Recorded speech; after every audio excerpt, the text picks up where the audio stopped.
armed enough with the expertise that are required to handle and to take forward this very complex power sector. I don't think if we continue to do or make, if we continue to have policy interventions based on just hearsay, which has been, by the way, happening in the past. In the past 3 or 4 decades, there's a considered, well thought out, researched way of even adding generation capacity to the profile that we have, that exists today. It's all been done in a rush all the time. Pakistan used to face all the load shedding that we used to in the past, and every government was in a hurry to do something within the next 2 to 3 years and try to get Pakistan out of it and get the political so-called constituency of theirs to clap for us, appreciating that we've ended load shedding, but at what cost? What energy mix have we been investing into? What is going to be the future?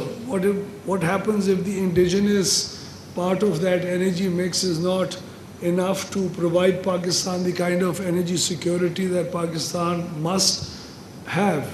So all these things require proper technical information, use of complex softwares and applications that are used elsewhere in the world. Then we've also been relying on growth projections that might have been just a dream for us. So all the demand projections in the future that Pakistan has made in the past have all been at, say, an assumption of 6% growth rate. So when that 6% is not actually achieved, the demand is not actually materialized, and then we end up in capacities that are unutilized, and the rest of the pool of consumers being burdened with that unutilized capacity. We're also looking at seriously bringing in an environment where the tariff slabs in Pakistan are absolutely uniform. We need to give out a bill that clearly states that every consumer needs to build a certain amount according to a certain rate. And then whoever needs to be subsidized needs to be through a social protection program for people to be in for people not to easily exploit this kind of a tariff slab structure that exists within Pakistan. Then we're also looking at, we're not just looking at, all these things are happening, by the way. In the past 6 months, the kind of progress that we've made in all these power sector reform areas has been extremely encouraging. And the people at the Power Ministry and other professionals who are actually helping us, they have a key role to play in this. Then we are also pursuing an aggressive program on the energy conservation side. I think MD Nika would have spoken on this platform earlier this morning.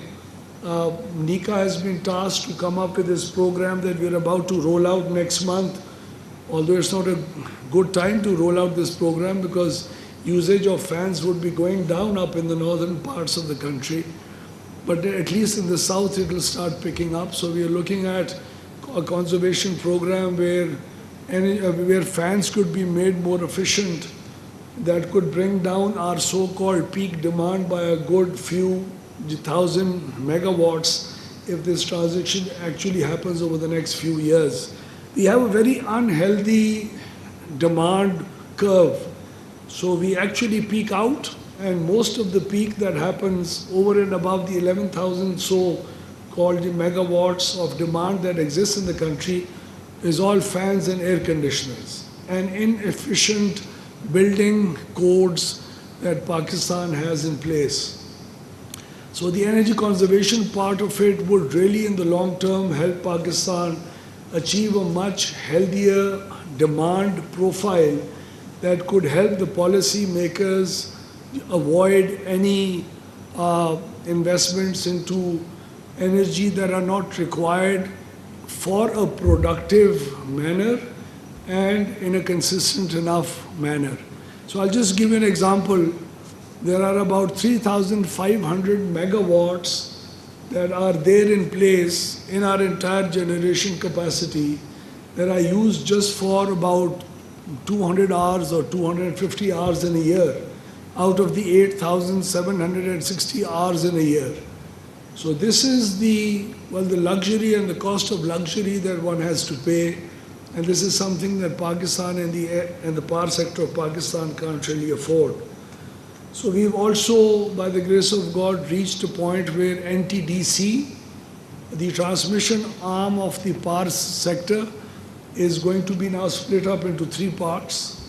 We're not happy with the way the projects are rolled out and they're actually developed and then handed over to the asset management part of NTDC and the operations part. So we are actually going to be making another company by the name of NGC, the projects. That will be a very slim and efficient company with very top-class professionals in it. And we are going to adopt an outsourcing kind of a model where the rollout and implementation of projects that are much required for transmission to come into place. In spite of having all the funds available, most of our transmission projects are delayed by over 4 to 6 years. That's very unfortunate. And every day that the projects are actually delayed, it's adding on to the cost of electricity for the consumer. So the 660 transmission line that the Chinese invested into, that's been underutilized for years now, just because the Lahore grid project has not come into place. So the NGC project part of NTDC would ensure that we don't have any such problems occurring in the future.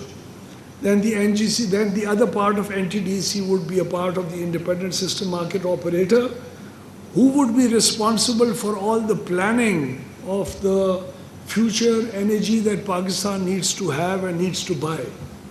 Now, who does that? I'll just give you a little flavor of what the situation is right now. So there's something called IGSEP. IGSEP is a way and a software and a way in which these professionals like Dr. Fayaz sit down and other people in NTDC. So they feed in all these assumptions into this software.